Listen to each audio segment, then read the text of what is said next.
上校军官回家祭拜亲人，却被弟弟要求跪下磕10000个头，而且还要在地面撒上碎石子，并且每颗石子尖尖必须朝上。面对弟弟的刁难，军官没有反对，而是一头一头的狠狠磕在石子上，一直从晚上磕到清晨，他才磕满了10000个头。当军官从地面站起来的时候，整个面部早已血肉模糊，但弟弟并未对他有丝毫同情，反而伸手要去摘他的墨镜。龙大一把抓住弟弟的手，我要跟你谈一谈。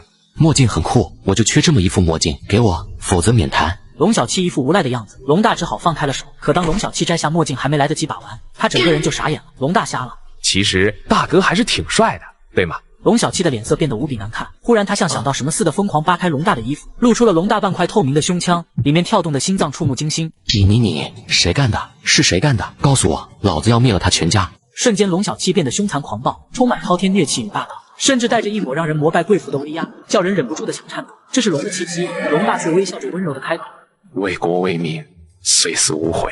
小七，我们是龙家人。龙小七重重跪在龙大面前，抱着他的双腿发出撕心裂肺的嚎哭。大哥，龙大瞎了，龙大废了，生不如死。龙大伸出手轻轻抚摸龙小七的脑袋。你可以飞翔了，我回来守家。而此时，龙小七已经哭成了泪人。一直以来，龙小七对龙大痛恨无比。龙大把二哥带走了，二哥战死；龙大把三姐带走了，龙大把四哥带走了，四哥战死；龙大把五姐带走了，五姐战死。从龙小七10岁开始守墓，没事就在墓地对面的森林里疯跑，久而久之，他的动作越来越敏捷。跑完几圈后，又对着树木疯狂的攻击。他的拳法刚猛，腿法凌厉，碗口粗的树体隙便会被他打断。就这样一直到龙小七18岁。这期间，墓园的坟堆一年比一年多。每次看到有军用吉普到来，他的心里就会咯噔一下，不知道又是哪个亲人牺牲了。不过每次送骨灰的都不是把兄弟姐妹带出去的龙大，就连后来爷爷和母亲去世，大哥龙大也没有回来过。所以龙小七一直记恨大哥龙大。如今又有吉普车停在了墓园，回来的却是已经废了的大哥。我们龙家的每一个人都在守家，不管男丁是女丁，有的在守小家，有的在守大家。守小家者面对的就是寂寞，面对的是坟墓；守大家者踏进的是坟场，等待的是墓穴。龙大站在母亲的坟墓前，一脸的平静与沉寂。龙小七默默地站在一旁，高高的抬起头，静静倾听。我们龙家从上到下全部是职业军人，我们用自己的生命守卫着国家，从祖辈开始就一直这样去做，后代也得一直这样去做，没有任何理由，只有无怨无悔的去付出，这是属于我们龙家的忠诚与骄傲，得世世代代去守护。但是我撑不住了。龙大无奈的笑笑道，失明的眼睛里再也流不出泪水。一直以来我都以为自己可以撑起一片天，可现在我已经撑不住了。小七，你三姐失踪了，你小哥也失踪了，我没有看好他们。你撑不住还有我。龙小七叼上一根稻草，抽抽鼻子，笑一脸轻松。大哥，你知道吗？其实你是我的偶像，从很小的时候就是，只要你还活着，你就是我们兄弟姐妹几个的第一人。是天塌了，废了，还有地。龙小七猛地转过头，盯着龙大瞎掉的双眼。天塌下来还有地撑着，你是龙家第一人，我是龙家最后一人。龙小七扔下龙大，返回砖房，拿出一把剪刀，把自己的长发剪掉。人总得经历一些之后才会成熟。恍然间，龙小七成熟了。天塌了有地撑着，不管是谁敢动我的家人，老子必然以牙还牙，以血还血。龙小七干脆无比，义无反顾地离开他的家，踏上属于他的征程，开始翱翔，开始放飞，杀杀杀！陵园里换下军装的龙大开始慢慢的扫地，一下又一下，接替龙小七变成守家人。东南军区集团军第3魔化师狼团战旗连，从抗战时期一直存在到现在的特种连队。新兵下连的第3天，龙小七静静地站在宿舍楼前，送走自己的战友，跟他一起来到战旗连的新兵战友打着背包，头也不回地钻进属于侦察连的越野车。我要去侦察连了，龙小七，你只能待在这里混吃等死了。新兵党龙盯着龙小七，说话的口气很是骄傲。战旗连是起点，侦察连也是起点，只是两者的起点截然不同。或许在新兵连的时候我不如你，但是不久的以后，你只有被我踏在脚下的份。侦察连是最好的起点，战旗连却是骗子。骗子，没错，在所有分到战旗连的新兵眼睛里，这支特种连队就是骗子。他们以为全团唯一特种连多牛逼，原来只是个护旗队，保留建制纯粹是为了部队传承。这是我们自己选择的，既然选择了，我就得对自己的选择负责到底。我龙小七什么都敢做，就是不敢逃离和背叛。我龙小七什么都不在乎，就是在乎自己的本性。没有烂的连队，只有烂的兵。龙小七都懒得搭理对方，因为这些选择离开的家伙就是叛徒。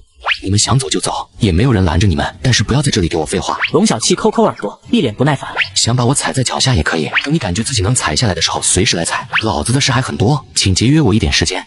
党龙冷哼一声，指着龙小七的鼻子。新兵连的时候我不如你，但是要不了多久，你就只能看到我的背影。乖乖的待在这一把，然后慢慢的变成一堆垃圾。龙小七笑了笑，特别好看，他不停的点头，似乎认可了党龙的话。得嘞，咱俩斗什么劲啊，挺没意思的。其实我是想给你送点东西的，毕竟战友一场。龙小七似乎妥协了，认清自己所处的位置。你能有什么东西送给我？党龙一笑，非常大度的打开车门走出来，榜首站在龙小七面前。都是战友，都是兄弟。今天我没有准备什么礼物，但我会记住的。放心，我会把我的第一枚军功章会送给你，绝不食言。呵呵。这是挑衅，这是不屑，这是居高临下的嘲讽。龙小七含蓄的笑笑，陡然间提起拳头，狠狠砸向党龙的面颊。拳头与面颊骨相撞的闷响声传出，党龙顿时被打倒在地，口鼻鲜血直往外涌。妈了个巴子，你算哪根鸟毛，敢在老子的战旗连撒野！龙小七一脸凶狠地踹着倒地的党龙。垃圾玩意，骂我龙小七可以，但是你还没有资格骂战旗连。骂了我龙小七就等于是骂战旗连，敢骂我战旗连，老子就敢打到你懂得什么叫尊重。接连几脚全部踹在党龙的脸上，几乎把他给踹晕了。龙小七转身抓起一把不知道谁放在那里的椅子，劈头盖脸地向党龙走去。当令敌人恐惧的号角声响起，你会发现有一个人永远冲在队伍的最前面。他不拿刀也不端枪，而是举着一面鲜红的旗帜，迎着炮火向前冲锋。旗帜到哪，战士们就冲向哪。只要旗帜不倒，战士的信念就不会倒。而这面旗就是战旗，它象征着军人的荣誉、勇气和信仰。而每个护旗兵在接手这面旗帜时，就注定了更高的牺牲率，因为他们的目标太大，也是敌人攻击的首要对象。但是护旗兵们就算是牺牲，也不会让旗帜倒下。战旗不倒，冲锋不止。1934年血战湘江战斗中，红军战士张德云双腿双脚被炸断，躺在地上无法动弹，用牙齿咬着旗杆，让战旗高高飘扬。1935年1月突破乌江战役，红军战旗连护骑兵战士汪小武单枪匹马扛着战旗强登乌江口，身体都被打成筛子，却依旧死死抱着战旗，将他死死插在江口之上。1939年5月台山反围攻战斗，八路军战旗连护骑兵士张全武身体被彻底炸灭，但是右手依旧稳稳地握着残破的战旗，让他迎风飘扬。战旗美如画，英雄的鲜血染红它。龙小七看着荣誉室里战旗连的历史，被这些英雄事迹深深的震撼。这就是战旗连的家史，用鲜血和生命谱写出的家的历史。从秋收起义开始，历经抗日战争，再到全国解放，以及后来的自卫反击战，这样的事迹太多太多。而那面战旗也从最初的锤子镰刀换成了现在的81军旗。我现在明白什么是虔诚了。当忠诚、信仰、信念到达一种无法超越的最高点时，就是虔诚了。正当龙小七的内心得到升华时，门外突然传来一个柔柔糯糯的女人声音：“龙小七，你怎么在这里？”来人是新兵连的指导员赵颖，是全市唯一的女指导员。她边说边举起酒壶喝了一口，本该是一张绝美的脸，却被刻上这样一条刀疤，让人看了第一眼之后再也不敢看第二眼。看看家史，你把这称为家史？不对吗？难道这仅仅是连史？在我看来，战旗连的一切根本就是贯穿新中国的家史。我不知道别人是怎么认为的，但我就是这样认为的。呵呵呵，你不是第一个这样认为的。我请你喝酒吧。够烈吗？女人还是不要喝那么多酒。接过酒壶，龙小七豪情万丈的仰头灌了一大口白酒，瞬间他的眼睛瞪得圆圆的，脸上露出痛苦的表情，弯着腰剧烈的咳嗽起来，眼泪花子都被呛出来了。嘿嘿。赵颖发出欢快悦耳的银铃笑声，笑声中她的眼睛眯得更好看了，伤疤也越发狰狞。太烈了。我喜欢。赵颖拿过酒壶，凑着嘴巴抿一口酒。你觉得我是女人吗？龙小七点点头，承认赵颖是女人。不仅承认，他还觉得没有那个伤疤就更女人了。赵颖笑了，月牙一般的眼睛里满是甜蜜。他是怎么出腿的？为什么我没看到？嘿嘿，挺好。小七，在你的世界里是没有男女之分的。不是你现在的世界，是你以后的世界。变态，女疯子，恐龙，老子招你惹你了？不是挺温柔的一大龄妞吗？怎么就跟个神经病似的？满嘴鲜血的龙小七在心里破口大骂，他都不知道自己怎么招惹这个女指导员了。你在骂我吗？赵颖抿一口白酒，一边转身向外走，一边用自己独特的柔柔糯糯声道：“你说我是女人，我很喜欢。谢谢你，龙家的最后一人。”龙小七看着赵颖袅袅袅袅的离开，眼皮狠狠跳动一下。他认识我。在宿舍喝闷酒的是班长老姜，5级士官，是一位参加过自卫战的老英雄。战旗连的格言是战旗不倒，冲锋不止。时代变了，都过去了。整个战旗连算上龙小七，一共只有22人，除去炊事班3个人和指导员、司务长、副连长、副指导员以及2个排长、6个班长，再加上6个副班长，只有1个兵，而这唯一的兵就是龙小七。每年都有新兵下连，每年都留不住新兵。龙小七听着老班长的抱怨，心里泛起一股莫名的心疼。没有烂的连队，只有烂的兵。你小子很不错。看到龙小七回来，班长老姜的眼睛亮了。陪我喝酒，有些话跟他们说根本就说不通。对牛弹琴，这些自以为是的家伙永远不懂我们战旗连为什么要叫战旗连，永远都不知道战旗连究竟是怎样的存在。龙小七没有说话，而是默默走上去坐在了一旁。老姜端起酒给他满了一杯，又继续发牢骚。战旗连的每一个护骑兵都是真正的单兵之王。小七知道什么是单兵之王吗？懂得一个单兵之王可抵万千雄兵吗？没错，这就是单兵之王，单兵中的王者。刚从荣誉室接受过家史的洗礼，龙小七此刻是最懂老班长的。那个小王八羔子说咱们是垃圾制造厂，狗屁！我告诉你啊，我们的战旗连制造的不是垃圾，制造的是单兵之王，并且是批量制造单兵之王。老姜嘴里的那小子指的就是党龙，因为侮辱龙小七，侮辱战旗连，被龙小七狠狠揍了一顿。这在老班长看来实在太解气了。不知道什么时候，老姜停止了絮絮叨叨，他仰头狠狠灌了一口烈酒，眼泪顺着脸颊无声的滑落。英雄迟暮，只能眼睁睁地看着别人征战，而自己却只能回忆曾经的冲锋陷阵。班长，我陪你喝酒，好好的喝酒。龙小七不忍看老姜的眼神，攥着酒瓶狠狠地灌了一大口。我不甘心啊！现在的战旗连还是战旗连吗？不是了，已经不是战旗连了，所有的护骑兵都没有，只剩下我一个人了。不是还有其他人吗？他们压根就不是护骑兵，压根就不懂战旗连。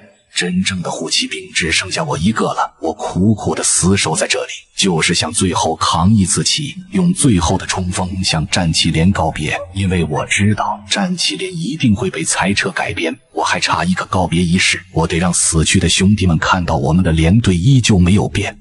可我没有扛旗的机会了，他们不让我扛旗了，不让我扛旗了呀！看着大哭的老姜，龙小七的鼻子酸酸的。就在这个时候，宿舍的门被人推开了，狼团团长带着一名参谋出现在门口。完了，操课时间喝酒死定了。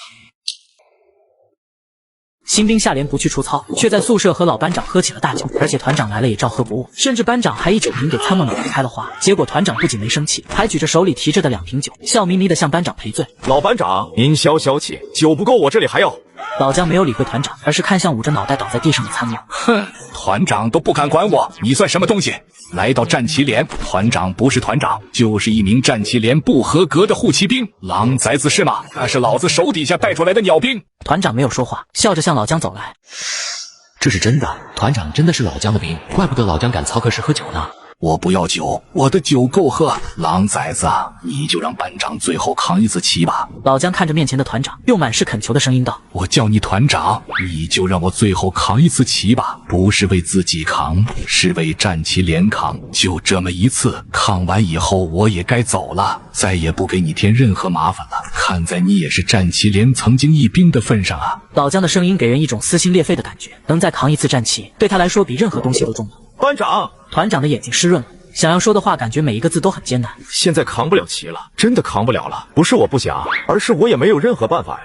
原来老姜是一名战旗连护骑兵，也是一名从自卫反击战到现在和平年代的老兵。然而现在是什么年代？永远不会有扛着战旗冲锋的一幕。而作为战旗连最后一位护旗手，老姜马上就要退伍，而这也意味着只要他走，战旗连的建制就会被无情裁撤。所以老姜才会借酒浇愁，还拉着龙小七诉说心事。一次就一次，最后一次。老姜恳求着，团长不说话，死死抿着嘴唇。他真的没有任何办法，如果只是一场表演的话，完全可以。可他知道自己的班长老姜要的不是一场表演，一次都不行吗？老姜的声音颤抖着，身体摇晃着向后退了几步。如果不是龙小七扶着，或许他就能摔倒在地上。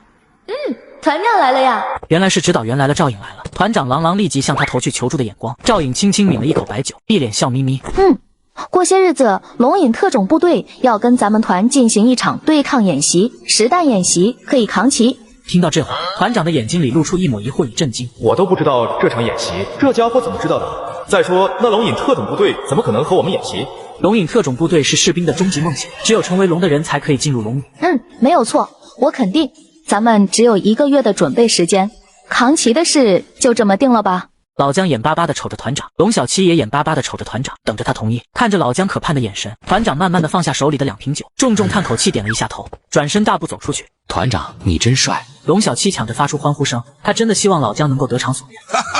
老姜大笑，整个人的精神都变了。他拿起团长留下的好酒，强塞给赵颖。谢谢指导员，谢谢指导员。不客气。干喝酒没意思，我让炊事班炒了几个菜，等会饭堂里咱们会餐。老姜，2瓶酒怕是不够吧？呵呵。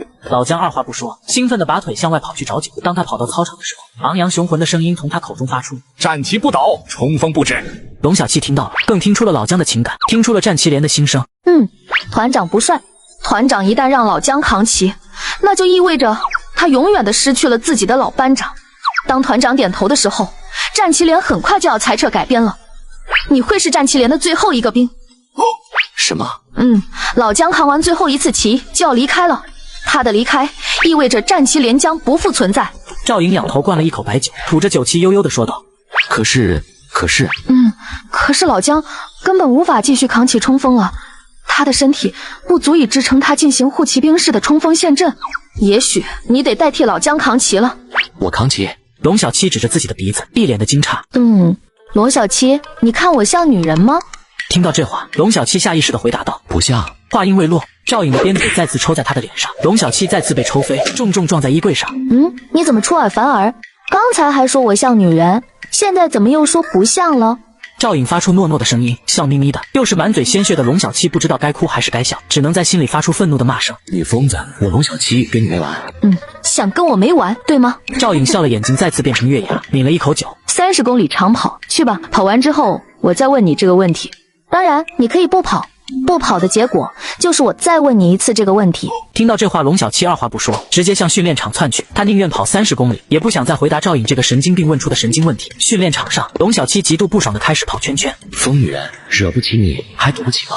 跑快点，加油！赵颖捏着酒壶，坐在训练场的边缘为龙小七加油。太憋屈了，可惜我不是他对手，忍了。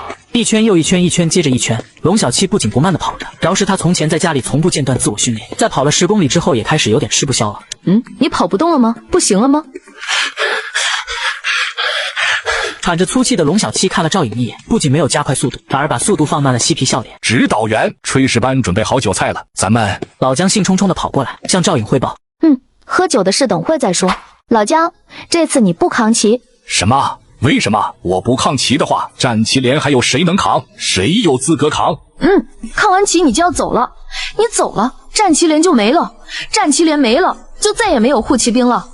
我无法决定战旗连的命运，但是我可以让护骑兵传承下去。赵颖的声音依旧是柔柔糯糯的，可口吻却充满了坚定与信心。老姜的眼睛亮了，跟随赵颖的目光看向不紧不慢地奔跑的龙小七，他已经猜到指导员想要干什么。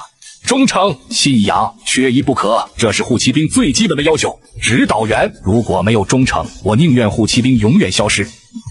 他的父亲是龙战，够吗？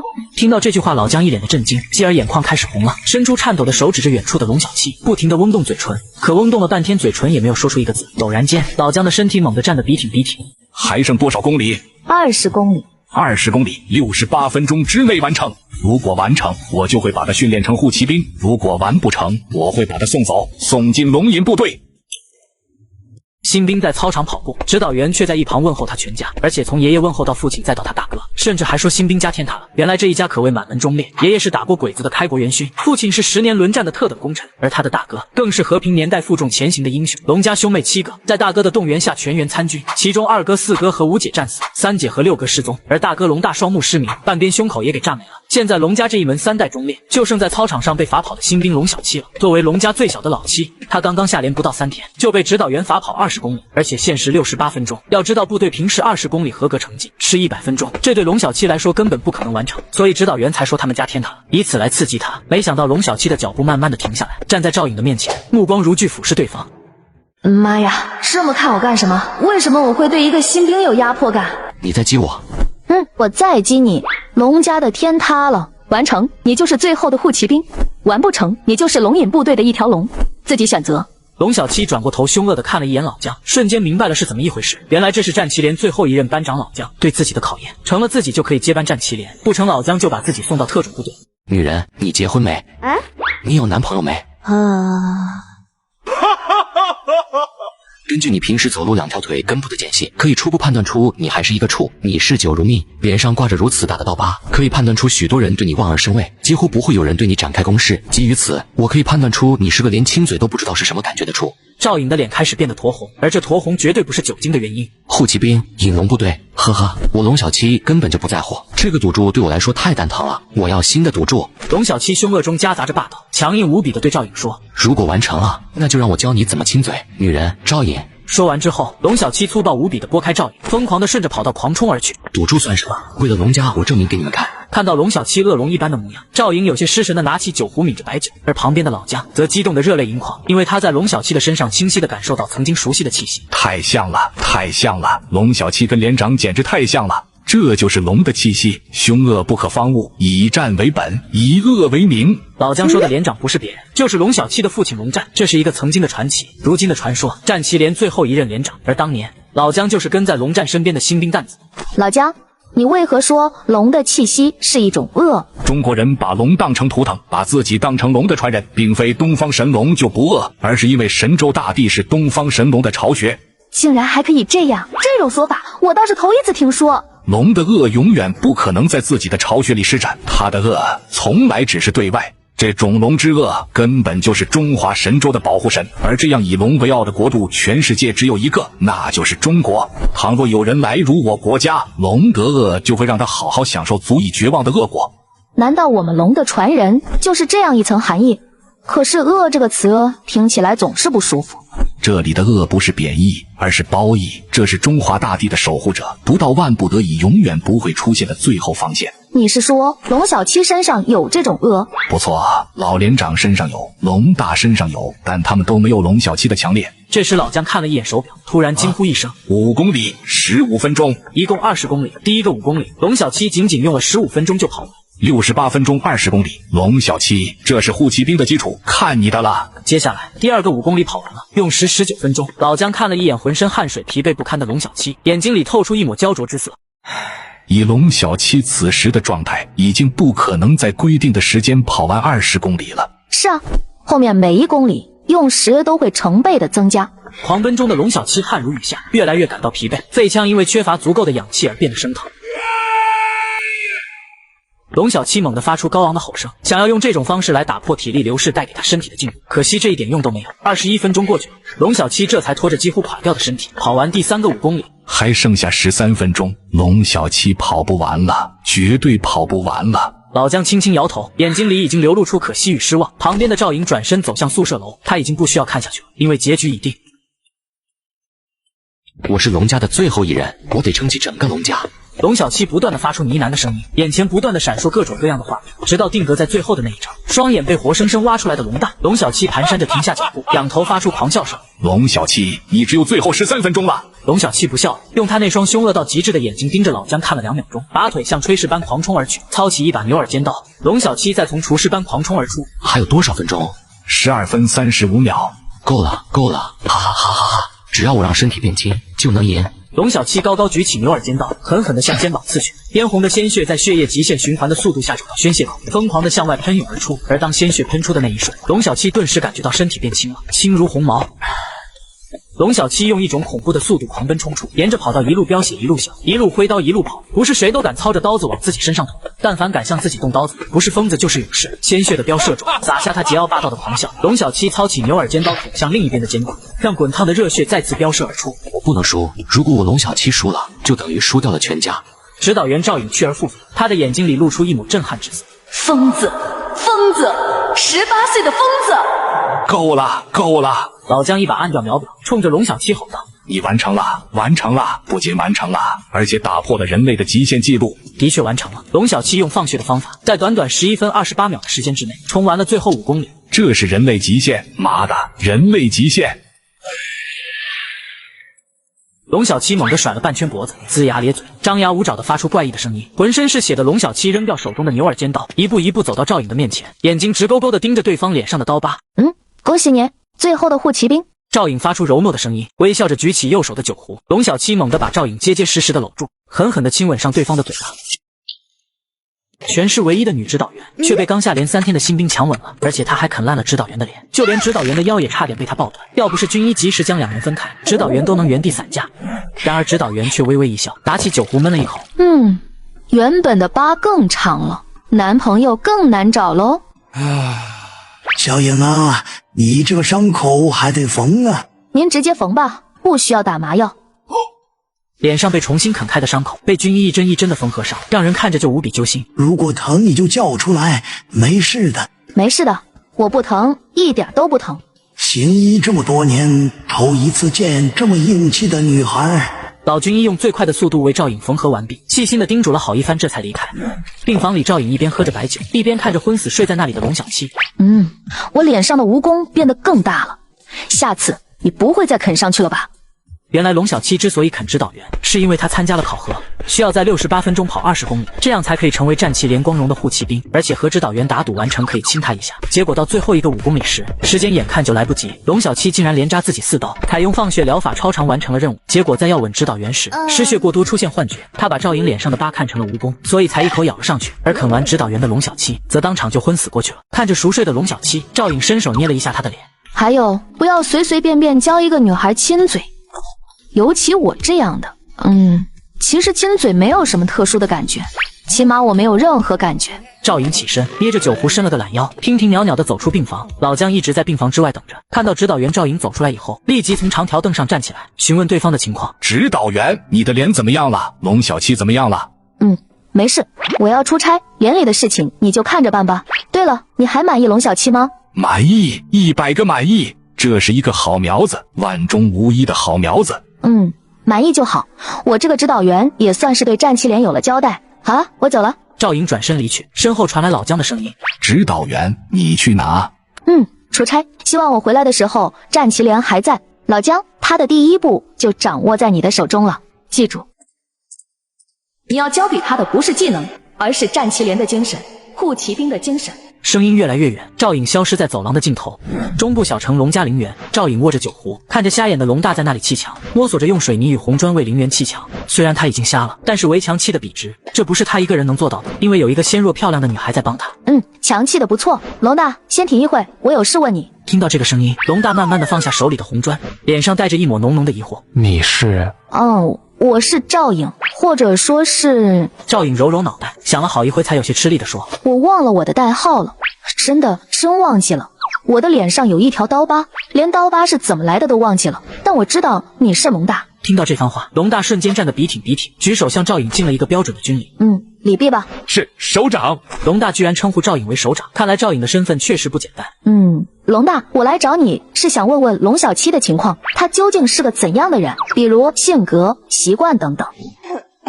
只是我个人想知道而已，跟任何部队组织无关。小七，首长，龙小七将是我们龙家最耀眼的存在，他的成就会比我大的太多，我向你保证。赵颖发出好听的嗯声，脸上带着一抹淡淡的失望。龙大答非所问，说出来的不是他想要的答案。来根烟。这是龙小七从昏迷中醒来之后说出的第一句话。老姜二话不说，立刻点上一根香烟塞到龙小七的嘴巴里，香烟剧烈燃烧，发出嘶嘶的声音。躺在病床上的龙小七狠狠抽了一大口，然后再轻轻地吐出来，仿佛在这一刻成了神仙一般。感觉怎么样？有点晕。班长，我怀疑我受了脑震荡，不然抽一口烟为啥有点晕？滚犊子！老姜笑骂着拿掉龙小七嘴里的香烟，不轻不重在其脑袋上拍了一巴掌道：昏迷5天，刚醒来就抽烟，不晕才怪呢。这是特殊检验身体的方法，只针对抽烟的人有效。重伤刚刚苏醒，抽一口香烟，如果只是晕的话，身体保证一点问题都没有；如果抽一口香烟立刻产生恶心呕吐感的话，身体肯定有问题。老姜和龙小七都知道这个方法。指导员不在吧？我没有真叫他亲嘴吧？长得那么丑，还天天喝酒，完全不符合我的审美观。班长，你的脸怎么了？抽什么抽？你觉得你亲了还是没亲？这个我到底亲了还是没亲？好了，那都不重要，别的就不多说了。我要在最短的时间之内把你变成一名合格的护骑兵，甚至说是单兵之王。这个我不想成为护骑兵，也不想成为单兵之王。什么？你不想？你知道护骑兵所代表的意义吗？你知道单兵之王代表的含义吗？老姜彻底怒了，对于龙小七这种态度，他是万万没想到。我的梦想又不是成为单兵之王，那对我来说1毛钱都不值，很不实际。再说了，我可从来没有答应过你要成为护骑兵，要成为单兵之王。你！老姜气得满脸通红，一把揪住龙小七的衣领低。老子才不管你愿不愿意呢，反正就得跟我学。又没有什么好处，我跟你学什么学啊？好处？你想什么好处？钱。班长，你把你的钱分给我1半，我龙小七就跟你干了。你要钱干什么？因为我得攒钱娶老婆，还得买车，还得买房，还得……龙小七，你是要为你大哥治好双眼吧？听到这话，龙小七愣了一下，双眼的光芒瞬间变得暗淡下来。团长，是不是可以把战旗连从这次对抗演习的名单中剔除？团部会议室里，作训股长提出自己的意见。我赞成，我也认为战旗连参加这次演习有些不妥。参谋股长组织了一下语言，直接站起来发言。现在已经不需要扛旗了，而且战旗连现在的情况，如果他们也参加的话，会让我们演习的战术出现改变，甚至会影响全局。没想到，就连参谋长也提出反对，根本就是拖油瓶。我不赞成战旗连参加这次演习，这是我们跟龙隐部队的对抗。几乎所有人都不赞成战旗连参加这次对抗演习，因为战旗连压根没有任何战斗力。第一梯队团长郎朗面色阴沉，伸出一根手指环视参会的人员。我的意见是，战旗连作为第一梯队战术位置，与侦察连同时担负第一梯队的攻击作战。新兵下连第3天就问老班长要钱，而且还是老班长半辈子的积蓄，甚至还打上了老班长转业费的主意。然而老班长不仅没生气，还主动拿出23万存折，一分不留的全部给他。你先拿着，这只是我的存款，等我离开部队的时候还有一笔转业费，大概也得20-30万。副团职待遇转业，工作安排的好好的，也花不了什么钱，足够了。龙小七点点头，没有说谢，但是眼睛里却透出谢意。小七，好好养着，医生说你的伤势得1个月才能好彻底，这1个月的时间，我会安排好带你训练的一切准备。只要你敢跟我玩命，我就敢把你训成最好的护骑兵，就敢把你往单兵之王的位置上推。老姜的脸上笑眯眯的，可眼睛里却迸射出这个年龄几乎不可能拥有的雄心壮志。小七，希望你争口气，把战旗连传承下去。玩命！班长，玩命是我最喜欢的游戏了。敢玩命就好，但是我带你进行的玩命可不一般啊！战旗连的玩命不是一般的玩命，养伤的1个月时间里，你做好心理准备。看到老姜那神秘的表情，龙小七的心里咯噔一声，但是他也没多想。训练的玩命，总不至于地雷满地，炮火连天吧？老姜笑笑嘱咐龙小七好好养伤，转身离开医院。他清楚龙小七要钱是为了给大哥治疗眼睛，所以就毫不犹豫把钱给了对方，自己同时也为战旗连收下1名精兵，实在是双赢的一件美事。在这1个月的时间里，他来的次数很少很少，而在这1个月的时间里，整个狼团也在努力做着各种准备，迎接即将到来的实战对抗演习。这是一场足以让全团亢奋无比的演习，不因别的，就因为他们的对手是龙隐特种部队。这一次的实弹演习对抗，团长郎朗做出了明确的表示，不需要赢，只需要干掉龙隐的几个王牌就足以，就可以做到虽败犹荣。而且在所有人不看好战旗连的情况下，团长拍板让战旗连作为第一梯队攻击。就在大家都诧异时，政委站起来说了句公道话：呵呵，我同意团长的意见，让一直在满荣誉的连队作为第一梯队，可以最大程度鼓舞战士的士气。也要知道，从前只要战斗中有战旗连的存在，不管什么兵都会变得跟小老虎似的，所以我同意团长的意见。团长提出意见，政委表决，一下让下面的军官们傻眼了。团长，政委，战旗连现在的情况是？我知道。郎朗毫不客气地打断对方的话，用那一双锐利的狼眼环视四周。就这样决定了，没有任何好疑义的。散会吧，大后天就要开始正式对抗，工作还很多。就这样，所有人都不敢再说什么。狼团本身就是以郎朗为名的魔步团，他决定的是任何人都不能反对。消息一出，所有人都震惊了，同时也预感到战旗连离裁撤不远了。战旗连，龙小七伤愈回来了，整整1个下午，他都在帮着老姜把库房里所有的战旗搬出来。所有的战旗都是军旗，在战旗连，军旗亦是战旗，或许这就是战旗连最为特殊的所在吧。唯一一支把军旗当成战旗的特种连队。在龙小七的注视下，老姜把所有储藏起来的战旗分成2半，分别插在训练场的东西两侧。这些战旗呈现出不同的残破，有的连颜色褪成白色，还有的上面见着黑色斑块，甚至还有的战旗只剩下一缕残角。很明显，这是不同时期的战旗。当所有的战旗都插上之后，足足有300多根，而这300多根战旗居然没有一面是新的，真不知道他们经历了什么样的战争。就是这些战旗见证了新中国的成立，见证了中华民族的崛起。每一杆旗都有1名护骑兵的英魂守护。小七，咱们战旗连有一条不成文的规矩，那就是能被留下来放在库房的战旗都有1名护骑兵为他而亡。这里只有386面，却不是所有，因为绝大多数都找不回来了，连着尸体一块，再也找不回来了。龙小七一脸肃穆，站得笔挺笔挺，冲这些残破的战旗敬了一个军礼。东面的这些战旗更特殊，所有扛着这些战旗的护骑兵都活了下来，直到他们扛不动为止。老姜指着训练场东面的10几枚战旗，看到这一面最完整的战旗了吗？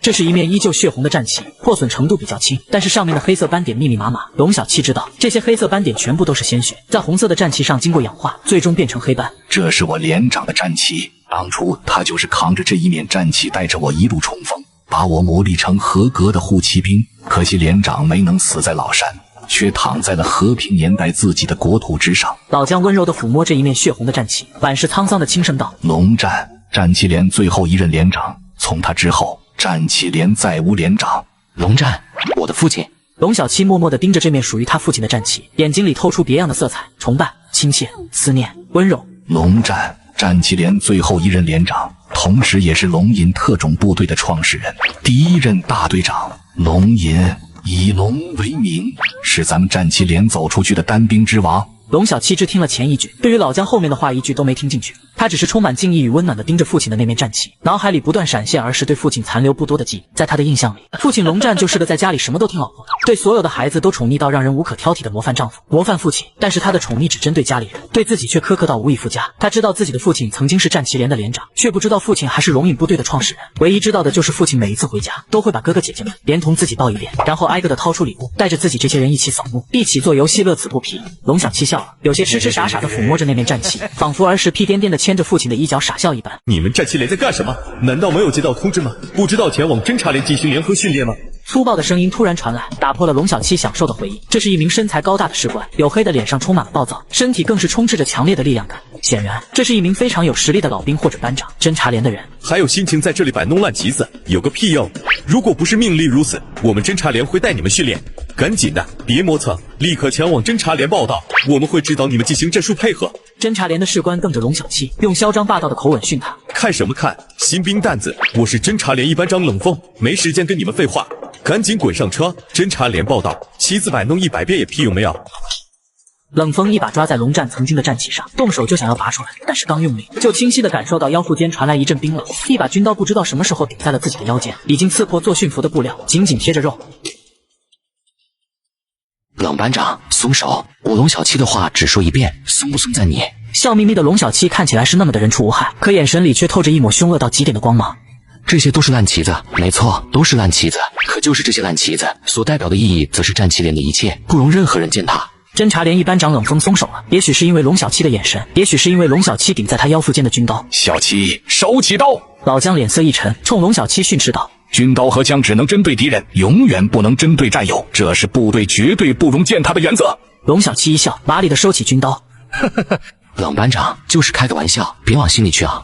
冷班长，你不会因为一个玩笑打我吧？冷风冷冷地盯着龙小七，伸出右手，食指凌空点了2下。龙小七是吗？我记住你了，千万不要落在我的手里。说完之后，冷风转身大步离去。冷班长慢走，你放心吧，我龙小七绝对不会落在你的手里。我们就不去你们侦察连了，跟你们学不了好，就会吓唬人。等到冷风走远了，龙小七收起笑容，一脸的不屑。小七，你不该如此，你得时刻记住你是一名军人。当然，我不打他不骂他，但这个家伙有点傻，我用正当的手段把他的钱搞到手不算什么问题吧？虽然这个家伙没有你这么肥，可好歹也是一块肉。老姜看着龙小七的认真，努力忍了一下，最终没有说出任何一句话。这是个思维相当跳跃的家伙，甚至有点阴险狡诈，尽量少招惹侦察连的人，对你没有好处。如果他们不招惹我，我肯定不会招惹他们。好了，今天就到这里吧，把所有的战旗收进库房，然后准备一下。嘿嘿，班长，你不会专门等着把扛起的任务交给我吧？从来没想过，因为你太差劲。虽然你的爆发力惊人，可惜跟护骑兵的边都搭不上。这样说吧，以你的能力，要是放在从前的话，连进战旗连养猪的资格都没有。龙小七讪讪地笑了，他本想调节一下气氛，却没想到被老姜毫不留情地鄙视了。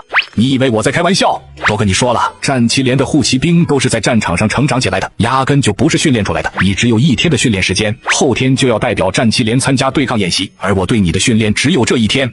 1天？龙小七眨巴眼睛，以为自己听错了。1天的训练能训练什么？上战场玩命。可惜老姜已经叼着香烟走远了，让龙小七连好好问一下的机会都没有。这是拿我当神的节奏吗？我承认七哥我不是一般的牛逼，可1天的训练也实在太看得起我了。别，你老姜拿我当神，我就当一把神。第2天早晨5点钟，龙小七就跟随老姜出发，乘车来到20公里外的弹药销毁基地。看到山顶的那一面红旗了吗？这就是我今天要教你的内容。很简单，跟着我扛着战旗冲到山顶，拔下那面红旗就算完成。就这么简单，就是跑过去把那面红旗拔下来就行了。对，从这里到山脚有5公里的山谷地，从山谷地攀登上山顶红旗处只有400米，也就是说，我们需要冲刺过去的所有距离只有5400米，一口气冲过去，拔掉红旗，让你知道战旗连的格言，这就是今天要教给你的东西。战旗不倒，冲锋不止。龙小七重重拍了一下胸膛，充满信心的保证：“放心吧，班长，保证完成任务。太简单了，冲刺5公里而已。”有信心就好，做好玩命的准备吗？玩命？跟谁玩命？当然是跟自己玩命喽！难道跟我玩命？在这片平地上，我采用 W 的手法进行了布雷，用了几乎1个月的时间，密度为10。直升机撒雷不是更快吗？我知道了，里面全部都是训练用地雷，为了营造战场的气氛，对吗？你说过，护骑兵都是在战场中成长起来的。班长，让你费心了。这种场面龙小七见得多了，在家没事的时候就看电视，最喜欢看的就是红方蓝方演习，到处都是爆炸，然后不管是红方的人还是蓝方的人，都能在炮火中安然无恙的冲锋奔跑。谁说是训练地雷？全部是真的，清一色反步兵地雷。看着老姜不像开玩笑的表情，龙小七的身体狠狠颤抖一下。还有，基地开始对炮弹进行销毁的时候，就是我们冲锋的时刻。记住，那时候你的命和我的命就全部由老天爷掌握了，就是这么简单。还有什么疑问吗？简单，他娘的，这叫简单！龙小七有种发疯的感觉，地上投地雷，头上有炮弹，踩着地雷，淋着炮弹，冲刺5公里，跑到山上发红旗。班长，龙小七瞪着眼睛，指着自己的鼻子高声叫：“我只是一个小小的新兵蛋子啊！你让我这样一个刚从新兵连滚出来的新兵蛋子玩这种简单的战场冲锋？班长啊，你当我是什么？”“不，我从来没有把你当成神，我只是把你当成了超神。”龙小七一脸无奈，软声细语的陪着笑脸：“班长，我呢是一棵小小的秧苗，是不能拔苗助长的。如果非得拔苗助长的话，唯一的后果就是死翘翘。要不咱换一个吧？”“没有问题，等会我安排几个士兵充当机枪手，进行无差别扫射。”“班长啊，我的意思是……”龙小七有种撕心裂肺的感觉，连发出的声音都变得撕心裂肺。“你不是最擅长玩命吗？”“是啊，我只擅长跟别人玩命，从来不擅长跟自己玩命。你还是找别人吧，这个我真的干不了。我只是一个新兵蛋子，我今年才17岁半。我。”此时此刻，龙小七真的是欲哭无泪。他哪能想到老姜准备1个月的训练科目是这样？17岁怎么了？当年我15岁就跟着连长冲杀战场了，就这个胆量，哼，还是男人吗？我是女人，我胆小。你混账东西！龙家人一个个顶天立地，怎么可能出现你这种不要脸的东西？顶天立地？我呸！我家里那么多坟头，每一座坟里面都躺着一个英雄，又能怎样？我龙小七怕死，我不想做那种顶天立地的英雄，因为我得活着，我活着，我家里活着的人才有盼头。我只想找到失踪的哥哥姐姐，再把大哥的眼睛看好，这就值了。什么狗屁顶天立地，老子不稀罕。这是训练吗？这是去送死，是送死。龙小七，如果你不想继续进行下去的话，我不勉强你，但是我还能再等下一个护骑兵，我还有时间。等个屁啊！战旗连马上就裁撤了，你还能等到？你真的还有时间？赶紧开始吧，别废话了，啰里啰嗦跟个娘们似的。你愿意？在海拔400米的山顶插一杆红旗，接着把山谷5公里范围内布置满地雷，随后两侧架上4挺机枪扫射，再由6门大炮从后方开炮轰炸。此时，山谷到山顶这5公里又400米，顷刻间就成为人间炼狱，而你我的兄弟则需要扛着军旗，避开炮弹，穿过弹幕，绕过地雷，狂奔5公里，冲上山顶，拔掉红旗。这看似要命，实则一点都活不了的任务，正是战旗连护旗手的训练方式。而今天，班长老姜就给新兵龙小七安排了这样的训练，谁知道对方当场暴走，根本不想当什么英雄护旗手。他怕死，可他又不得不接受这个训练。龙小七抢过老姜嘴里的香烟，深深地抽了一大口。班长，我其实真的怕死，要是我死了，谁给我找三姐和小哥？谁给我大哥治眼睛外加报仇？护骑兵摆在我的眼前，我要是不把他拿下来，我那死鬼老爹都能从棺材里蹦出来抽我一棍子。龙小七轻松地吐着烟圈，一脸的无所谓。很危险，我不能保证你的绝对安全。该死的娃娃鸟朝天！班长，我相信你，因为你把战旗连的传承看得比任何东西都重要。而我，战旗连最后的传承，最后的护骑兵。突然的转变让老姜有点看透了龙小七的性格特征。这是一个嘴上一切都无所谓的家伙，心里却透如明镜啊！战旗铺展，迎风飘扬。老姜手持战旗，目光炯炯地盯着前方。小七，跟着我一直向前冲，无论怎么样都不许回头。老姜轻轻眯起双眼，猛地将战旗挥向山顶。那里就是目标，唯一的目标。护骑兵永不停留，永不回头。声音沉着有力，就像是战鼓敲击之后的回音，释放着浓浓的战意。明白。龙小七狠狠歪了下脑袋，脸上露出一抹疯狂的狠劲。该死的娃娃求朝天，老子惊得跟天斗定了。准备！老姜猛地向后拉出一个弓步，双臂持着战旗斜上高举着。陡然，雷鸣一般的狂吼声音从老姜的口中出，咆哮着直冲云霄。战旗不倒，冲锋不止，战旗连，冲！战旗不倒，冲锋不止，战旗连，冲冲冲！龙小七仰头出同样的狂吼，充满了桀骜，充满了霸道。两道身影同时向前冲出，转瞬间狂奔出数十米之外。训练开始了，战旗连最后的一次训练终于开始了。爆裂的枪声随着他们的狠声响起，基地的士兵架起重机枪，向着前方进行无差别的射击。与此同时，第一颗炮弹轰然射出，在空中划过一道曲线，一头扎进3公之外的山谷平地上。黑红的火焰冲天而起，破片飞溅，尘土飞扬，地面在炮弹爆炸的威力下狠狠地颤抖。那狂暴无比的冲击波向着四周狂卷而去，形成一片黄色的尘土飞扬，到处都是枪炮声，到处都是掀翻的碎裂土石。扛着战旗的老姜冲杀在前，虎目圆瞪，直指山顶的目标所在。死死跟在他身后的龙小七也是瞪圆了双眼，但不同的是，他的眼睛里充满了惊慌失措与恐惧。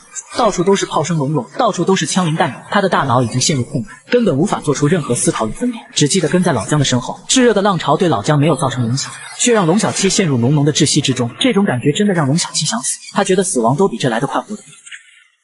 呼吸，呼吸，呼吸！老姜的声音爆响，提醒龙小七用口鼻同时去呼吸。他根本都没有回头，却知道此时龙小七面临的状况。战旗不倒，冲锋不止！老姜再次出雄浑的吼声，单手擎旗向前冲锋，冲锋再冲锋。龙小七见自己已经跟不上老姜的轨，哪怕他再怎么狠狠迈动双腿也不行。虎骑兵不回头，不想死就跟紧我的步子，跟不上就得死。老姜是不会回头的，在他扛旗冲锋的那一刻，他就已经重新变成兔骑兵。听到这个声音，龙小七狠狠咬着牙齿，眼睛里透射出一股子恶狠狠的光芒。自己如果不想死，就得跟紧对方。头顶传来炮弹破开空气的尖锐响声，一颗炮弹在特定的弹道之下，直直向他们袭来。陡然间，老姜的身体像是被什么东西狠狠折了一下似的，突然改变路线，折身。他清晰地听到炮弹破空的声音。当他听到声音的瞬间，立即判定出炮弹将会落在哪里。可龙小七的反应度根本就没有那么快，直直冲向老姜折身的位置。卧倒！听到卧倒声的龙小七不知所措，他的双腿就不再受到自己的控制，开始像无头苍蝇一样乱窜。而当他叔开始乱窜的时候，所承载的致命危机变得更大，因为这里是雷区。龙小七直接窜向与老姜相反的方向，脸上挂着一抹浓浓的恐惧。不要乱动！卧倒！最终他还是转过头了，因为龙小七命悬一线。龙小七突然出惨叫声，身体重重跌倒在地上，打了几个滚之后掉进一个弹坑之中。炮弹狠狠落下，瞬间爆炸，致命的破片向着四周横飞，爆炸产生的热能冲击波咆哮的狂卷。在这种情况下，老姜也不得不卧倒在地，避开炮弹爆炸最狠厉的杀伤。跌落进弹坑的龙小七侥幸无比的逃过一劫，像是一条死狗般的仰面躺在里面，那双眼睛的恐惧无以复加，一张嘴巴大大张开在拼命嚎叫。可惜他压根就听不到自己的叫声，耳边除了嗡鸣还是嗡鸣。老姜忍着残留的炙热，爬起来向龙小七所在的弹坑狂冲而去。他知道龙小七没有死，因为在最紧要的关头，他清晰地看到对方滚进了一个弹坑里。这是个幸运的家伙，如果不是那么幸运，现在已经变成一具尸体。妙了，妙了，妙了！龙小七像是着魔了一般从弹坑里跳出来，手舞足蹈，高喊着尿了2个字，然后随便选择了一个方向冲过去。他尿裤子，定是被吓得尿裤子。龙小七彻底懵了，他的潜意识告诉他必须快点逃走，如果再晚一会的话，自己的小命就得交代在这里。所以他跑，没命的跑，慌不择路，没命的跑。停下，龙小七，停下！老姜出惊恐的吼声，向龙小七狂奔而去。可他根本就追不上龙小七，因为龙小七的恐怖暴力在生命受到威胁被激发，人类的极限度再次出现，支撑龙小七没有目标的逃亡。又是一颗炮弹落下来，爆炸之后升起狂暴的冲击波，在爆炸的那一瞬，龙小七脚下再次狠狠一弹，跌落进另一个弹坑之中。随后他再次从弹坑里狂冲而出，在他的右脚蹬向地面的时候，一块铁疙瘩被脚掌蹭出，迎面飞向老姜。这是一颗地雷，看到飞来的铁疙瘩，老姜的眼睛狠狠地眯起，闪身进行规避。地雷落在地上，静静地躺在那里。这是一颗哑雷。龙小七，你给我停下来，停下来！差点吓死的老姜一边吼着说，一边足狂奔追赶龙小七。精兵在训练时吓尿裤子，而且还惊慌失措窜进了雷区，吓得老班长在身后狂追。谁知这小子不仅不停，还一脚踢出来一颗地雷，竟然不偏不倚落在老班长怀里。我的妈呀，老班长人都麻了。不过还好这颗地雷是一颗哑雷，老班长小心翼翼将其放在地面，继续朝着龙小七大喊：龙小七，你给我停下来，停下来！一次幸运未必第二次就会幸运，可惜龙小七依旧听不到老姜的声音，继续用完全爆发的速度向前疯狂窜去。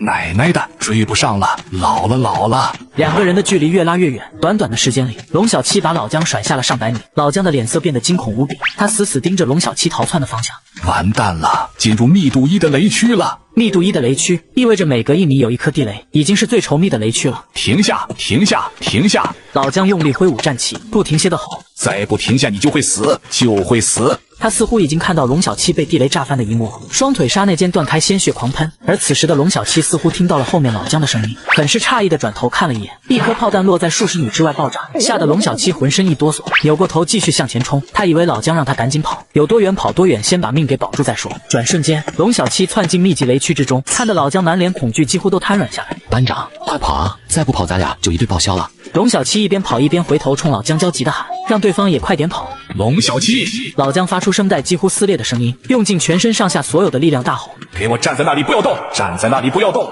然而龙小七不可能不动，他向前跑了，在稠密雷区里穿行着，把浓浓的恐惧带给老姜。老姜感觉自己的裤子湿透了，他知道自己在龙小七进入稠密雷区的刺激下也尿裤子了。不对啊，这跑了半天也没炸。龙小七在稠密雷区奔跑了50米，压根就没有踩到任何一颗地雷，这不可能啊！突然间，龙小七停了下来，转过头看向老姜，露出一脸的疑惑。班长，你让我停下来。老姜拼命点头，喉咙嘶哑着吼道：站在那里别动书，千万不要动，你的周围全部都是地雷。听到这话，龙小七吓了一大跳，小鸡啄米似的用力点头，表示自己知道了。此时的龙小七的耳鸣消失大半，听到老姜这么说的时候，才意识到自己真的完蛋。他妈的，我怎么就冲进了雷区呢？一股欲哭无泪的感觉涌上龙小七的心头，他弯腰在脚底下使劲的扣着，嘴里骂骂咧咧：妈了个巴子的，老子都被吓得尿裤子了，你他娘的还跟我较劲，我就……龙小七觉得自己的右脚被什么东西狠狠硌住，当即开骂，认为连石头都开始欺负他了。当他把脚下的石头拿起来的时候，眼睛里露出一抹疑惑，因为这不是石头，这是一个铁疙瘩，好像是。已经快要跑到跟前的老姜看到龙小七从脚下掏出的铁疙瘩，双腿顿时一软，差点瘫倒在地上。龙小七的手里拿着的是一颗地雷，如假包换的反步兵跳雷。我靠！龙小七瞬间炸毛，用变形的声调叫道：这不是石头，这是地雷啊！是地雷！地雷就长得这个样子啊！认出手中的铁疙瘩是地雷的龙小七长了见识，终于知道真正的地雷是什么样子了，就是这个样子。扔掉！老姜大吼。听到吼声，龙小七的身体狠狠一抖，下意识地把手里的地雷向老姜扔过去。地雷从老姜的身边飞过，砸在地上之后滚落2圈，无声无息地躺在那里一动不动。又是一颗哑弹。老姜大口地喘息着，身体直接瘫软下来，一屁股坐在地上。幸运，龙小七这小子太幸运了，踩上2颗地雷竟然都是哑弹。所有需要销毁的地雷都是刚刚度过服役期，几乎是不可能存在哑弹的。运气？难道这小子有什么说法？班长，这就是你布的地雷？龙小七乐了，嘚瑟着抖着右腿。都是哑雷吧？你可把我给吓死了。那是你运气好，如果不是你的运气比正常人稍微好那么一点，早就被炸死了。你所处的是稠密雷区，这种雷区的作用是杀人，不是伤人。龙小七咧嘴一笑，大模大样的朝前迈了一步，稳稳的站在那里。别动！老姜急了，猛地从地上跃起。那里是稠密雷区，不要动。所有的地雷都是真的，全部都是真的。班长，龙小七嘿嘿的笑着，俯身从脚下又翻出一颗地雷。看，我又踩到了一颗地雷。班长，你就使劲的骗我吧，明明知道我胆子小，嘿嘿嘿。老姜的眼睛直了，他有种要疯的冲动。又是哑弹，第3颗哑弹。没错，就是第3颗哑弹。龙小七竟然连续碰到3颗哑弹，他的运气简直都不知道怎么形容才好。老姜的眼睛亮了，他太清楚一个人的运气在战场有多么重要。班长，你骗我！龙小七咧嘴笑了，随手把手中的哑弹扔出，飞了10几米落在地上。可就在哑弹落在地上的那一瞬，一声清脆的声音响起，继而一个东西猛地从黄土里向上狠狠弹射而起。蹲下！老姜的叫声几乎同时响起，让龙小七卧倒。听到声音，龙小七怔了一下，闪电般蹲下来，弹射而起的跳雷爆炸，无数破片向斜上方横飞，甚至蹲在地上的龙小七都能清晰地感受到破片从自己头顶掠过的尖锐声。不是假的，不是假的，这是真正的地雷。这一瞬，龙小七都快吓哭了。在地雷爆炸之后，茫然地狠狠站起来，抬脚就要再往前跑。别动！老姜再次发出吼声，可惜已经晚了。龙小七一脚踩下去，脚底清晰地传出擦的声响，他再次踩在一颗压实的反步兵跳雷上。班长，别动，别动，深呼吸，深呼吸。老姜用左手轻轻的隔空向下安抚，用最柔和的声音告诉龙小七现在应该怎么做。身体重心放在右脚上，对，一定要把重心移来，踩住你脚下的地雷。你踩着的是一颗压地雷，只要压装置被压着，就不会爆炸。你就当是把打火机按压下去不松开一样，非常简单，一点都不困难，只要保持住就好。老姜慢慢的走过来，掏出一把军刀，快速清除龙小七周边的地雷。老姜知道拯救踩住地雷战友的后果，龙小七也听说过这种一命换一命的说法。放松，放松，没什么大不了的事，只是一颗地雷而已。对于护骑兵来说，拆除一颗地雷太简单了，没有任何问题。可我听人说这是一命换一命，班长别管我。老姜只是一笑，狠狠把战旗插在地上，麻利的趴下来，掏出军刀，开始挖掘龙小七右脚周围的泥土。新兵训练第一天就闯进了雷区，而且还踩到一颗松发式地雷。当恐怖的吧嗒声从脚底传来，老班长立即命令他踩住，不要乱动，随即自己则掏出匕首，趴在地面铲去地雷周围的泥土。此时二人都明白，这种救人方式不过是一换一，可老班长却不肯承认。一命换一命，那是对别人的说法，咱们护骑兵根本不存在这一点。一边挖掘泥土，老姜一边安慰龙小七：如果还搞不定一颗地雷，那护骑兵也混得太差了吧。老姜真的很轻松，轻松的口气中带着浓浓的自信。班长是为了让我放松才这样假装的吧？这是根本就是一命换一命啊！班长，停下！龙小七重重咬了一下嘴唇，对趴在自己脚下的老姜大喊：救了我，你就会死！我虽然书读的少，但是知道你在骗我。滚犊子！你觉得我在骗你？你觉得护骑兵不能把战友从地雷上救出来？龙小七，不要把一般的士兵跟护骑兵相比，明白吗？对于龙小七的怀疑，老姜又骂声回应：这样跟你说吧，你要是踩到压雷的话，我是一点办法都没有。但是你踩到的是松雷，我只需要拆除它的点火装置就可以了。这种我在老山战场的时候见得太多了。老姜露出一脸的嘲讽，似乎龙小七的怀疑引起他的极度不满。真的？废话。没有把握我能这样，后面不远就是基地。吆喝一声也把人喊来了，站好了，别那么多话。要是我的手抖一下，咱俩就得死一对了。我可是连老婆都没娶呢，你小子可别害我啊！听到这话，本来一脸凝重的龙小七乐了。班长，我帮你说个老婆咋样？你能给我说什么老婆？咋不能？龙小七眼睛一瞪，拍着胸膛高声道：你想要乡土气息的老娘们，还是要腿肥腰圆的老娘们？咱广场舞小旋风不是白混的。得，谁稀罕老娘们？闭上你的嘴，给我踩稳一点。龙小七龇牙咧嘴的笑笑，闭上了自己的嘴巴。老姜开始排雷了，他先用军刀把地雷周围的土壤挖开，露出1/3的雷体，然后左手按压住龙小七的脚腕，开始切割对方的靴底。短短的时间里，龙小七的靴底就被割开分离，而此时的老姜依旧轻松无比，但是额头上已经渗出汗水。我让你把脚抬起来的时候，你就抬起来，明白吗？知道了，班长。其实不用那么麻烦，说不定这一颗还是哑弹。不可能！趴在地上的老姜一边用军刀慢慢的塞进龙小七的脚掌，一边说：地雷跟别的东西都不一样，它的哑弹几率只有1/1000甚至更少。你已经遇到3颗哑雷，这颗不会再试了。军刀擦着靴底，代替龙小七的脚掌压住地雷的松装置。好了，你把脚挪开了。老姜咬着牙死死按压住手中的军刀。龙小七拿起脚：我们来时的路还记得吗？龙小七向来的路看去，点点头表示自己记得。好。现在沿着来时的路向回走，返回基地。记住，如果你忘记来时的路，就看脚印，跟着脚印的线路走，就是安全区域。老姜额头的汗水一滴一滴滚落，压着地雷的右臂开始微微的颤动。班长，龙小七突然意识到了什么，面色大变，死死盯着老姜颤抖的右臂。赶紧走！这一颗地雷会引起连锁爆炸，你一个新兵蛋子什么都不懂，留在这里我不放心，不要给我添乱。龙小七没有动，他已经意识到了什么叫一命换一命。执行命令。给我快点！如果我的手臂力量消失的话，就无法完成排雷了。这是命令，战旗连的命令。你真的能排掉？废话，你再耽误下去就是害我，懂吗？怎么这么婆婆妈妈？赶紧原路返回，快！龙小七看了老姜一眼，深深的敬了一个礼。坚持住！说完之后，龙小七转身向回狂冲而去。老姜，你个骗子！我的命值得你换吗？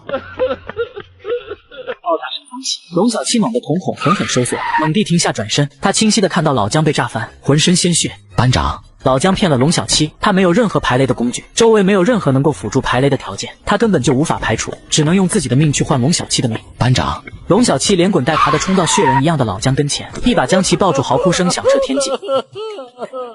班长，你骗我，你骗我！浑身是血的老姜惨不忍睹，不知道有多少破片钻进他的身体，嫣红的鲜血源源不断地向外渗出。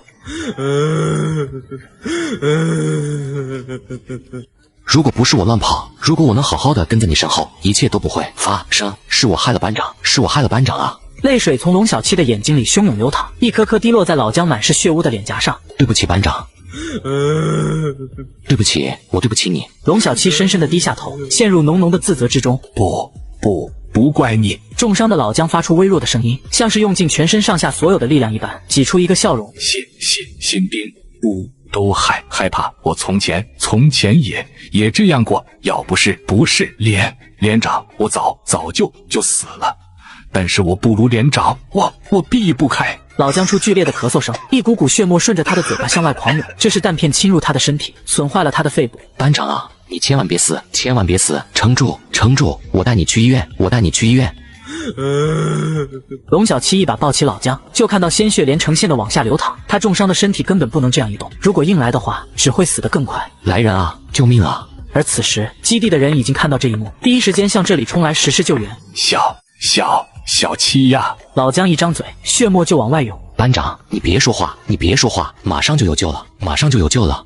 呜！老姜发出一阵剧烈的咳嗽，努力转头看向插在地上的战旗。我不能带你训练了，我记住啊，战旗不倒。陡然间，老姜破损的身体突然活了过来，他竟然从龙小七的怀里挣脱出来，用双腿站在地上。而这一刻，他似乎压根就没受伤，那双快要失去生命光泽的眼睛重新变得炯炯有神。在龙小七的泪眼中，血人一样的老姜昂首挺胸站在那里，右手攥住战旗，他仿佛巨人一般，仿佛石雕一般，就那样流淌着鲜血，死死攥着战旗。战旗不倒，冲锋不止。老姜发出洪亮而又沉稳的声音，凝视龙小七的泪眼。小七，记住我们战旗连的格言，不要愧疚，不要自责，你只是一个新兵，你没有错，因为你会恐惧，这是你的正常反应。老姜恢复正常了，说话也变得流畅了，充满力量感。这是奇迹？不，这是回光返照。擦干眼泪，抬起头。老姜呵斥龙小七，用不容置疑的声音：护骑兵是最好的兵，护骑兵是最难的兵，你的眼里只能拥有目标，遇到这种情况，丢下战友，冲向你的目标，这就是护骑兵的残忍，护骑兵的难。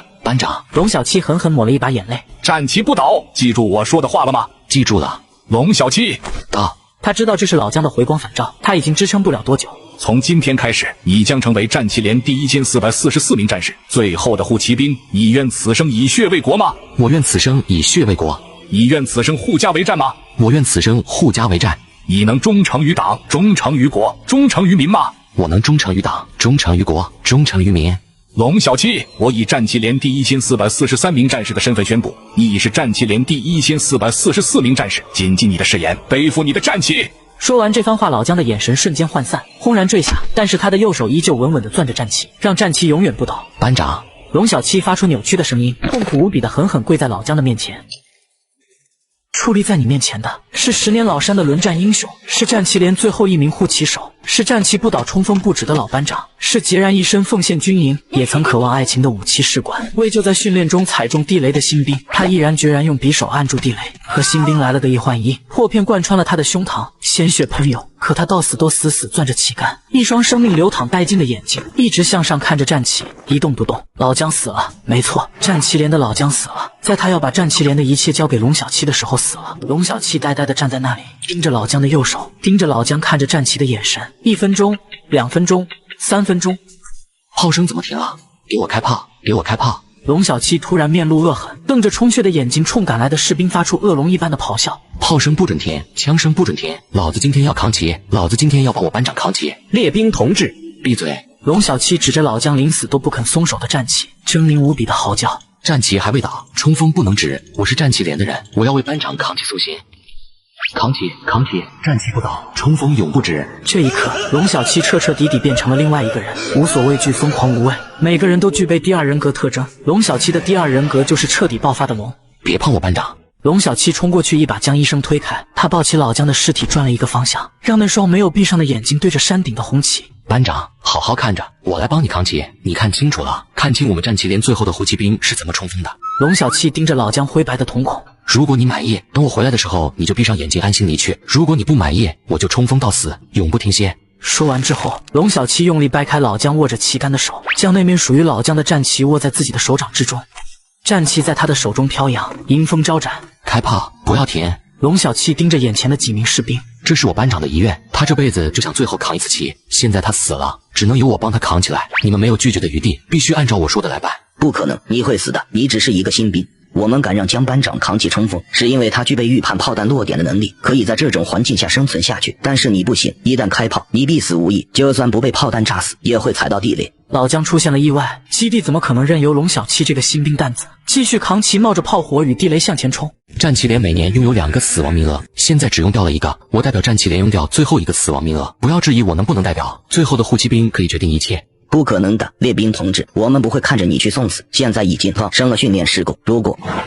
龙小七一把抓住医生，向后快速退去，右脚别住对方的左脚，让其落下的那一瞬踩在一颗暴露出来的地雷上。绑架！龙小七大吼一声，用那双充血的眼睛死死盯着面前的士兵。现在他的脚下踩了一颗地雷，没有办法脱离这片区域。如果你们不按照我说的进行，我现在就抱着他同归于尽。这不是商量，你们已经没有跟我商量的机会了。谁也没有预料到会出现这种情况。当那些士兵看到医生的脚踩在一颗地雷上的时候，全部惊呆了。他们清楚地意识到，眼前的列兵压根就不是兵，这根本就是一个悍匪。我踩到地雷的医生面色煞白，一动都不敢动地站在那里，转身退回去，继续开炮。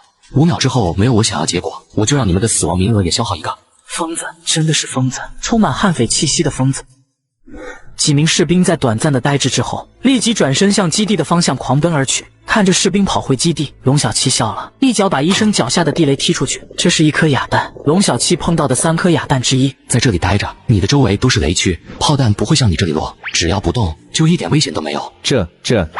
你，医生都说不出话了，完全不知道该如何表达自己此时的心情。我班长就想最后扛一次旗，知道他为什么死了都不闭眼吗？因为他想看到我是否真的懂得什么叫战旗不倒，冲锋不止。我是战旗连最后的护骑兵，我是战旗连的最后一人，最后的传承。说完之后，龙小七蹲下身，把左脚的靴子脱掉，赤着双足，他得冲锋，他得让双脚找到最好的平衡点。猛烈的爆炸声响起，炮弹狠狠地袭向前面的平地，炸出一个深深的弹坑。班长，看清楚，我现在开始扛起冲锋了。我胆小，我怕死，但是我敢扛着旗向前冲。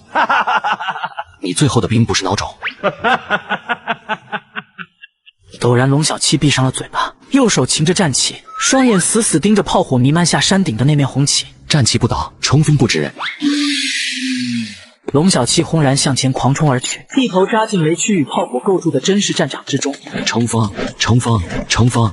没有人能形容此时此刻龙小七的狠厉，他在用自己的生命谱写一首独属于护骑兵的战歌。谁也不知道龙小七这个列兵究竟是怎么穿过层层雷区的，谁也不知道这个新兵蛋子究竟是怎么完好无损冲到山顶，拔下那面红旗，然后又安然无恙冲回来的。所有人所能知道的只有一点，那就是当龙小七一步一个血脚印冲回来，重重抱着老姜的尸体痛苦嚎哭的时候，老姜一直睁着的眼睛慢慢的闭上了，而随着他的瞑目，一滴眼泪从眼眶滑落，坐在那里的身体也瞬间彻底瘫软。没人能够解释这究竟是一个怎样的现象，也许是老姜真的不甘心吧。等到他看见龙小七平安而归，终于瞑目了，他满足了。他亲眼看到龙小七在短短的时间里成为了合格的护骑兵，懂得了战旗连永远无法磨灭的精神。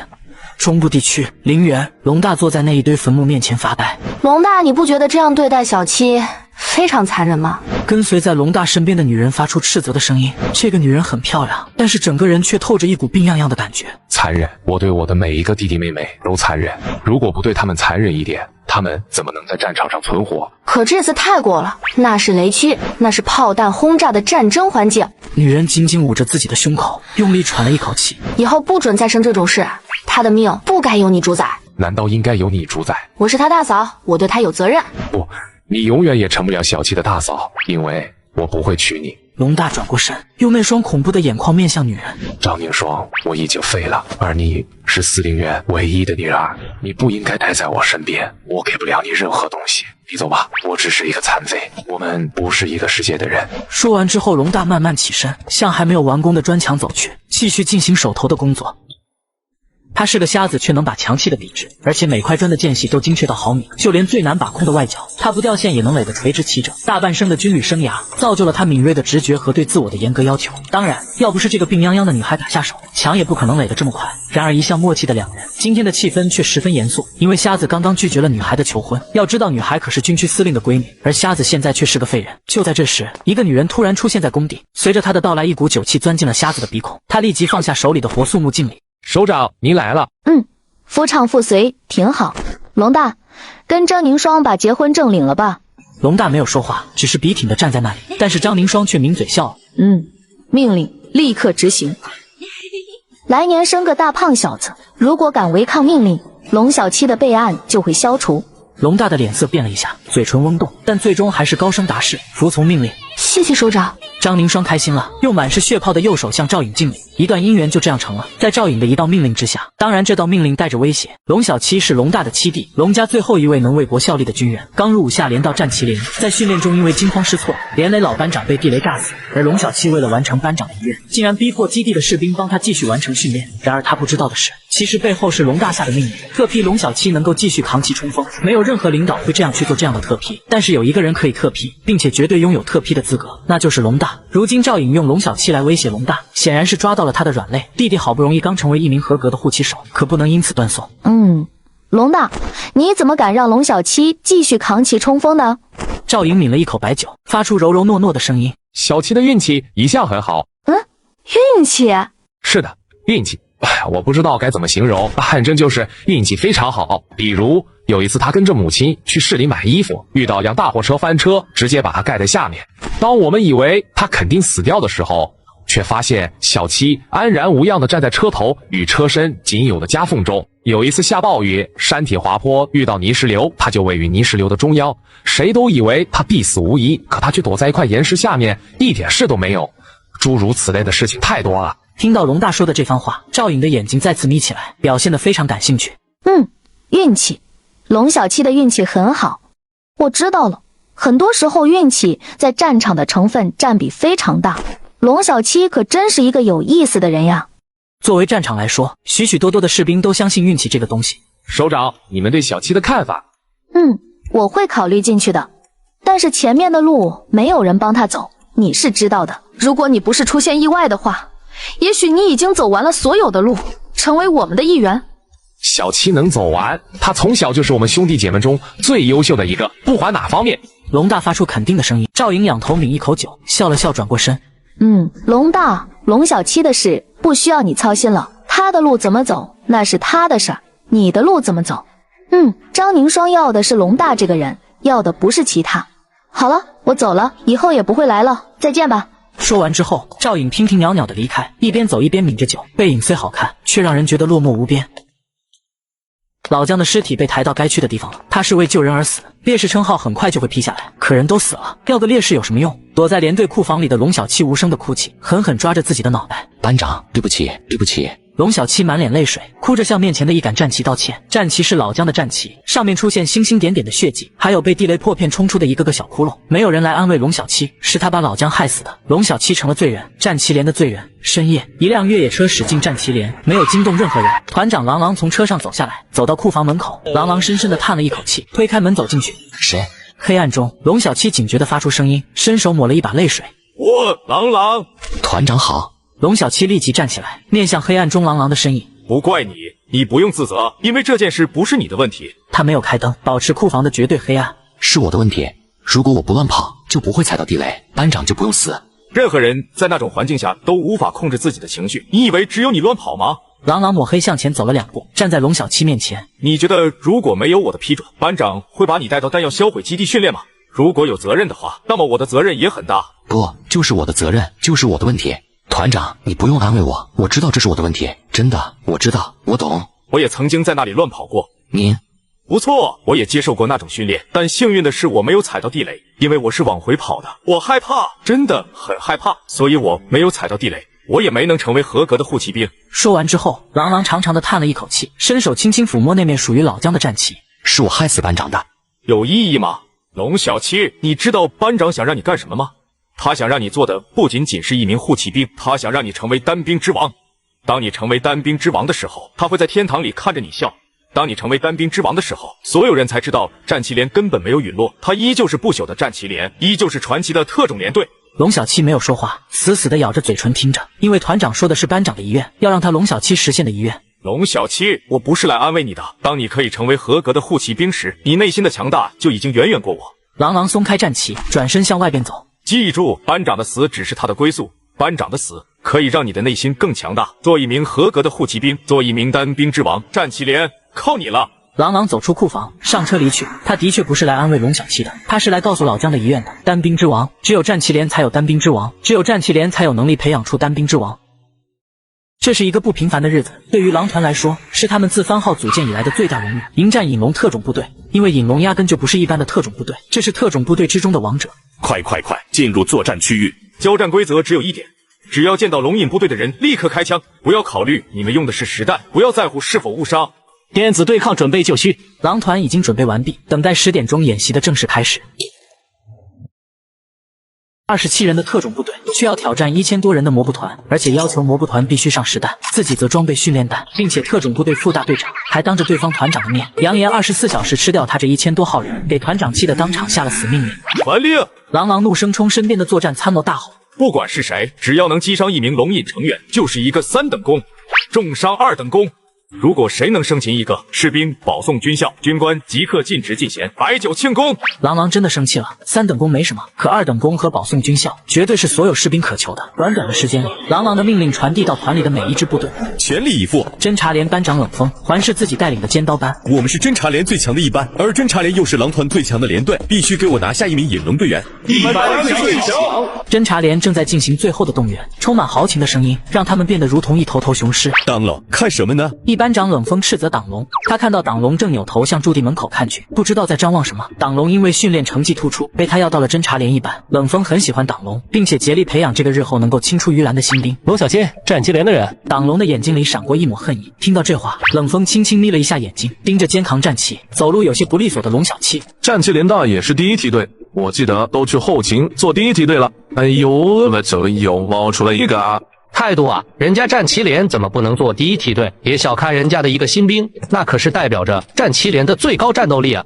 一个新兵蛋子代表战旗连充当第1梯队，真是个天大的笑话。一阵冷嘲热讽，战旗连有多烂谁都知道，充当第1梯队真的是个笑话。班长，那是我新兵连战友，我去打个招呼啊。冷风盯着龙小七，嘴角轻轻扬起，露出一抹冷笑。是该热情一点，但是注意分寸。这2人都跟龙小七有过节，一个在新兵连时被龙小七揍过，一个前2天刚被龙小七用刀抵过腰子。党龙立即起身，让自己充满笑容地向龙小七走去。扛着战旗的龙小七代表战旗连而来，原本不该是孤零零的，可老姜的死让连队上的那些老班长与他保持了距离，这是最残酷的惩罚。责骂与殴打远比孤立要让人痛苦得多，但是龙小七还是来了，唯一的不一样就是走路不利索。昨天的冲锋伤到了双脚，每走一步都疼痛无比。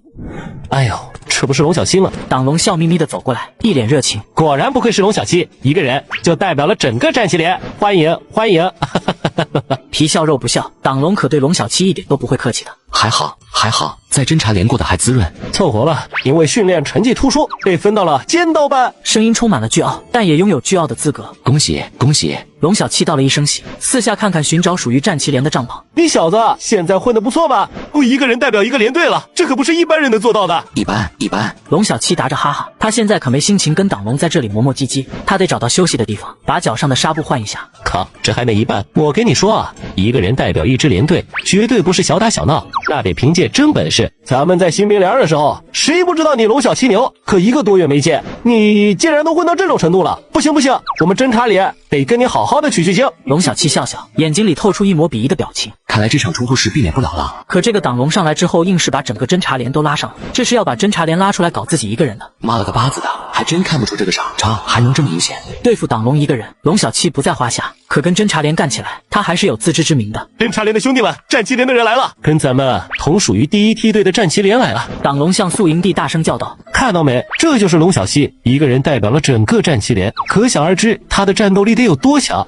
咱们是不是得向战旗连学习学习，交流交流啊？”哄笑声立即响起，别说侦察连了，整个团谁不知道战旗连的战斗力？是得学习学习，交流交流。作为全军唯一的特种连队，作为一支满载荣誉的传奇连队，肯定有自己不外传的底蕴。刚好距离演习还有1个小时，咱们跟兄弟单位学习学习很正常。冷风一说话，其余的战士顿时起哄了。对呀，怎么都得学习学习。兄弟单位学习交流切磋，还是跟战旗连，这是荣幸啊！哈哈哈哈。面对侦察连的热情，龙小七把战旗往地上一插，脸上露出笑呵呵的表情。妈了个巴子的，这是要明摆着欺负老子了。说好听了是交流学习，说难听了就是打架单挑。龙小七，你看我们侦察连这么的热情，你该不会不给我们面子吧？党龙满眼阴冷，皮笑肉不笑。给面子肯定要给，如果不给的话，岂不是我们战旗连太不识相了吗？必须得给。说的一脸豪情，胸膛拍得砰砰作响，没有任何犹豫。爽快！那咱们现在就开始交流交流。说话间，侦察连的战士们已经围了过来，自动留出一个圆形的场地。可这个场地对龙小七来说，压根就是包围圈。包围圈里，党龙死死盯着龙小七，轻轻捏着拳头，骨骼爆响声从党龙的手中传出，彰显出咄咄逼人的力量感。现在的党龙已经不是刚下连的时候，能被龙小七打得躺在地上爬不起来那个党龙了。党龙训练了1个月，龙小七医院里待了1个月，两者的差距已经出来了。龙小七，来吧，我倒是要看看你这些日子学了些什么，拳脚无眼。龙小七眨巴眨巴眼睛，张嘴吐出一口唾沫，唾沫精准地吐在党龙的腿上。妈的，龙小七你找死！党龙顿时怒了，看到党龙怒了，龙小七乐了。妈了个巴子的，老子就是恶心你，哈哈！跟他打架？不，龙小七绝对不会干这种蠢事。这里全部都是侦察连的人，自己连个帮手都没有，怎么打怎么吃亏。嗓子有点不太舒服。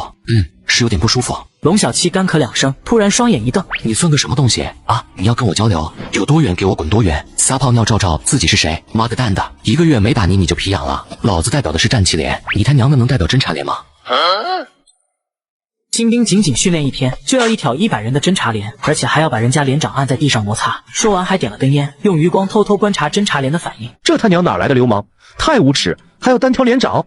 我们连长会和他单挑？面对龙小七的挑衅，侦察连的士兵进退两难，要么100来号人和他打，要么连长出来和他单挑。但不管哪种方式，只要一碰龙小七，他立马倒在地上来个脑震荡，给侦察连安一个破坏军演的罪名。因为这次演习，侦察连和战旗连同属第1梯队，然而战旗连就一个兵，那就是龙小七，把他打了，战旗连就没人了。这下可是把侦察连得罪完了，得罪就得罪了呗，妈了个巴子的，不服来咬我啊！握着战旗的龙小七像是一个得胜的将军，很是不屑地叼着香烟把子抬头望天。都在干什么？没事做了。侦察连的连长走出来发出呵斥声，外面闹腾的事他早就听到了，本来没有当一回事。等到龙小七说要单挑自己的时候，这才走出来。看到连长走出来，侦察连的士兵立即噤若寒蝉，立马就各归各位散了。侦察连的连长名叫吴长生，虎背熊腰，往那一站就带着一股不容忤逆的强大气息。你是龙小七，你要代表战旗连向我发起挑战。被对方盯着，我竟然有一种如芒在背的感觉。不过他和大哥比还差不知多少呗。你们侦察连要跟我们战旗连进行交流，可我们战旗连就只有我一个人，我代表战旗连接受交流，所以也只能找能够代表侦察连的来进行。龙小七昂首挺胸，不卑不亢。吴连长，我代表战旗连向你发出交流挑战，你可接受？听到这话，吴长生的脸色顿时变得更黑了。他还是第一次遇到新兵蛋子向他发起挑战，代表一支连队。你行吗？叶斌，现在我不接受你的挑战，因为你根本没有资格向我挑战，即便代表战旗连也不行，因为你太弱，所以干好自己的事情吧。不要在我侦察连里招惹是非。说完之后，吴长生转身离开，一点情面都不给龙小七留。哈哈，招惹是非，到底是我龙小七招惹是非，还是你们侦察连招惹是非？龙小七哈哈大笑，猛地把烟头扔在地上，高声喊：我看你们侦察连从上到下都没有学会讲理，好一个尖刀连队，好一个侦察连啊！挖苦！龙小七狠狠地挖苦侦察连，因为惹是生非的根本不是他，先是党龙上来找事，然后是冷风找事，摆明就是想揍他一顿。如果他龙小七不是句句在理的话，恐怕早就躺在地上变成一条死狗了。讲理！吴长生停下脚步，转过身，冲龙小七露出一个笑容：有实力才会有理，没有实力你就不会有理。